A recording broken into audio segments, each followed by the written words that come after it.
It's no secret that the American Fire Service has seen a decline in volunteer firefighters across the country in recent years.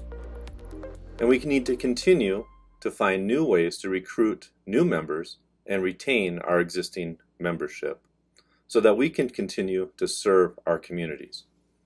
Hi, I'm Jason Caughey, Fire Chief of Laramie County Fire District No. 2 in Cheyenne, Wyoming. We're a combination fire department that is suffering the same challenges of recruiting and retaining volunteer firefighters. I'm also a contributing author to Fire Rescue 1. Recently, Fire Rescue 1 conducted a poll of the Fire Rescue 1 community asking what are the greatest challenges facing volunteerism. You can see the results on the screen. Members' time was the most selected option with over 40% of the vote. In addition, training requirements, inadequate recruitment efforts, lack of retention incentives, or poor leadership were also contributing factors to the decline in volunteerism. I'd like to touch on membership time. Time, for many of us, is the most valuable asset that we have, or commodity that we have.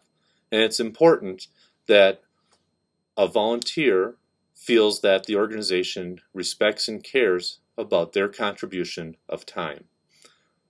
There are 4 things that I'd like to touch on that can help an organization and leadership to maximize the time that a volunteer has to commit to accomplish being a valuable asset to your organization.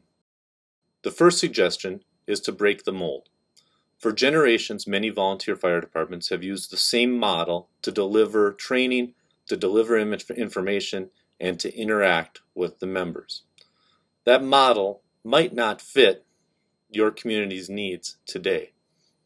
And let's face it, it's simple to do the same thing over and over and over again, but we have to assess how we interact with our volunteers to maximize our interaction time with them. The second biggest factor is the lack of planning for when we do have an opportunity to interact with our members. I see it in our organization, I see it in organizations all around the country, and that we get into this habit of we always meet and at the last minute we put together a lesson plan or a training exercise or even a meeting agenda. That's not respecting our volunteers' time. Be prepared. Have a good thorough plan of what's going to be conducted for the training, what the outcomes are going to be, or the information that you plan to disseminate during your business meeting. That way the meetings can be short, concise, and to the point. This is respecting the time of the members and limiting the impact on time away from the family for that member. The third suggestion is to be proficient with their time.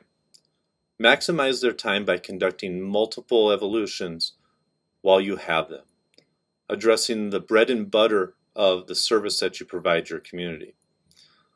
It's challenging to keep training interactive or a general business meeting interactive and engaging. So be proficient with that time. The fourth suggestion is to address training. The number one consumption of time for a volunteer is maintaining certifications or state or national requirements to be a volunteer. So reformat how you train. Provide virtual training online. Provide vision and documentations through minimum company standards that they can do while they pull a shift or on their own time if they get a crew together to conduct training. This allows more flexibility for your members to participate. Recently, we switched from 1 night a week training to a minimum company standards book that has to be turned in quarterly.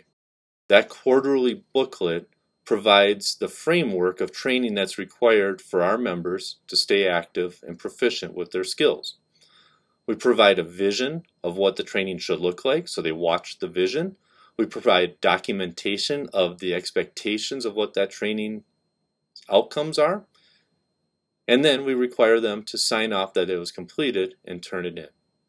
We follow up with online documentation such as Google Hangouts or a Google document where we can then judge, did they conduct the training and did they follow through with the lesson plan.